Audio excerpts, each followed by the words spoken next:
Ladies and gentlemen, the Jon Stewart interview, in which Mr. Stewart gives a lengthy and what is, in my view, mostly but not entirely fair critique of cable news as improperly elevating partisan distinctions between us as Americans, in which Mr. Stewart describes what he sees as different rules for what he does as a satirist and for what we on cable news do. And I frankly don't buy it, not at all, not even for a minute, in which Mr. Stewart gives a defense of George W. Bush on the Iraq War and waterboarding, a defense which I don't really agree with, but I think was very interesting to hear and which I think was very well put, in which Jon Stewart does not throw up, despite having a really acute, horrible stomach thing, the poor guy. The Jon Stewart interview is right here. Jon Stewart, thank you for coming in. I know you're under the weather. It's nice of you to come in. I have the bubons, but I'm happy to be here. I'm here to take me medicine. You are here at the 24-hour political pundit perpetual panic conflictinator. Yeah. Conflictinator, by the way, is a reference to Phineas and Ferb, the cartoon. Oh. The evil Doofenshmirtz, Dr. Doofenshmirtz. My kids watch it. Everything he makes is an inator. My conflictinator. So that's... You don't do all that many interviews. I think I've read every one that you've done in the past couple of years because I tend to over-prepare. Why did you want to talk to me? Why did you want to do this? After the rally, you know, whenever you go out there, whatever you put out, you can only control your intention. You can't control its perception or how people receive it, and you can control your execution. So when people are perceiving it as something, people that I respect are perceiving it as something that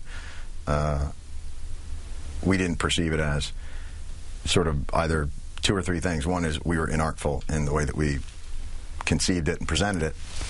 Our intention was wrong or off, not clear, or it's being misperceived. So I guess there's probably a fourth. I don't know what that would be. On the issue of... the perception of the rally in media.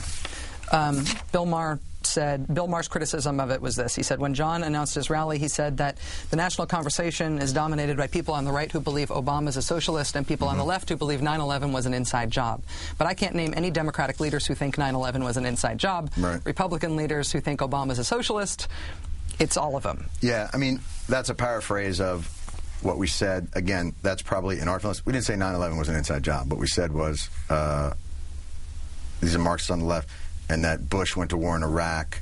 And I can't even remember exactly Bush is Hitler and Obama's Hitler. No, it was something, but it was more about that 9/11 was a chance for Halliburton to get their hands on oil contracts. And so it's, again, I take his point. It's a fair point, but that's not exactly what we said, and it's certainly not, I think, that's not the seminal thrust of what we were saying.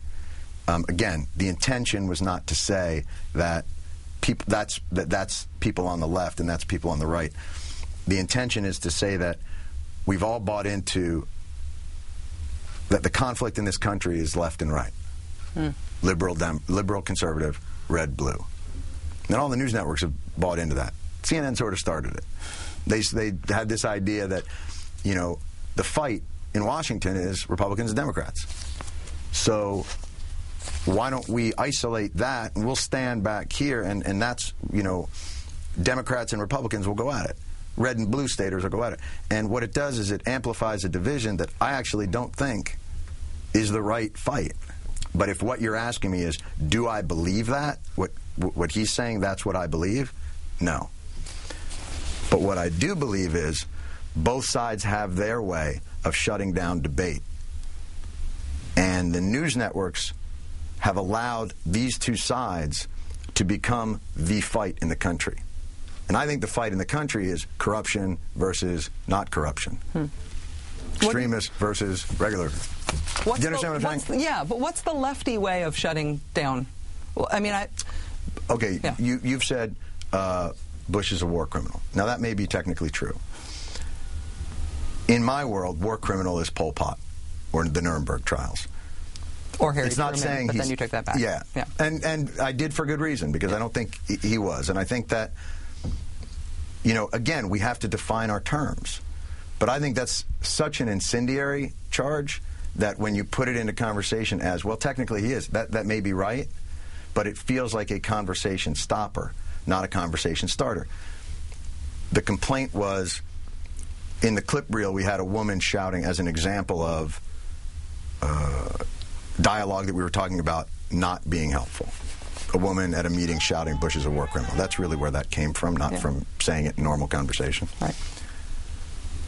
We were talking about tone there, not content necessarily. We were talking about standing up in the middle of a meeting and just shouting that. Right. My problem is it's become tribal. And if you have 24-hour networks that focus, their job is to highlight the conflict between two sides, where I don't think that's the main conflict in our society. That was the point of the rally, was to deflate that idea that that's a real conflict, red and blue, Democrat, Republican. But I feel like there's a bigger difference between people with kids and people who don't have kids than red state, blue state. But I guess the way I follow your logic and I believe what you're saying up until a point. And I'm glad somebody's following. No, I do follow your logic. But it's, I mean, the people interrupting meetings and interrupting rallies are direct action activists who are doing stuff to be purposely disruptive and a pain in order to sort of throw a wrench in the works. Right. And then on the other side, so you're saying that it's really nothing. Well, it's not that it's nothing. It's just not being done with the same level of authority as it is on the right. Like the Second Amendment remedies thing. Right. That's people running for Senate.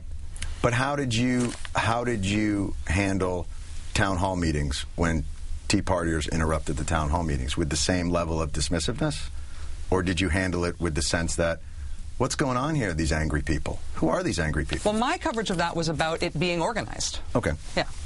But again, that is, your coverage of it was to delegitimize it. That it was actually not real. It was AstroTurf. No, actually no. It was. I think my approach to that was to say this is being used as a widespread political tactic by people with a lot of money and a lot of stake in the policy issues, and they're sort of deploying direct action activists in a way that we haven't seen before. Would you say that the general spirit of the block of coverage on MSNBC was as dismissive of the woman who stands up and says Bush is a war criminal, or the people at the town hall? Do you think that they were viewed through the same prism? I think that they were viewed through an appropriately proportional prism, because I think Code Pink is like 12 ladies, and I think that literally half of Indiana says they identify with the Tea Party. And so, but again, they say they identify with the Tea Party. What does that mean? Yeah. Identify how? Identify with the idea that they like smaller government, or identify with yelling in a town hall? This is... I'm not saying, look, I love the voices that I hear on MSNBC, and there's a difference between, here's what's unfair about what I do. This is really here's a great thing that I think is unfair. You're one person with one great voice and sincere and studying, but I'm a climate scientist.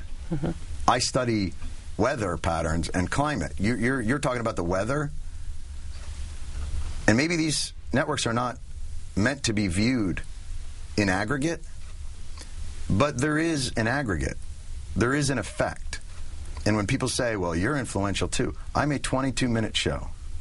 And when I say, puppets making crank calls in front of me, I don't mean that to diminish comedy. I mean that is not then reinforced through the next person. It's not a relay. And there is a amplifying effect to the relay. Yeah. And this is not, I want to make perfectly clear, because I think if the argument is you do exactly what Fox do and you're as bad as Fox, anybody who has watched our show in any measure would understand the special place in our hearts for Fox. Yeah. So again, it feels to me like false equivalence sounds like something that you're doing as well. We have a tendency to grant amnesty to people that we agree with, and to overly demonize people we don't. I do the same thing. I think everybody does. If you would like to write to me in defense of Code Pink, I'm all ears. I was just trying to make the point about the difference in size of the disrupty pants brigades on each side. But go ahead, send your hate mail to Rachel@msnbc.com. I promise to read it.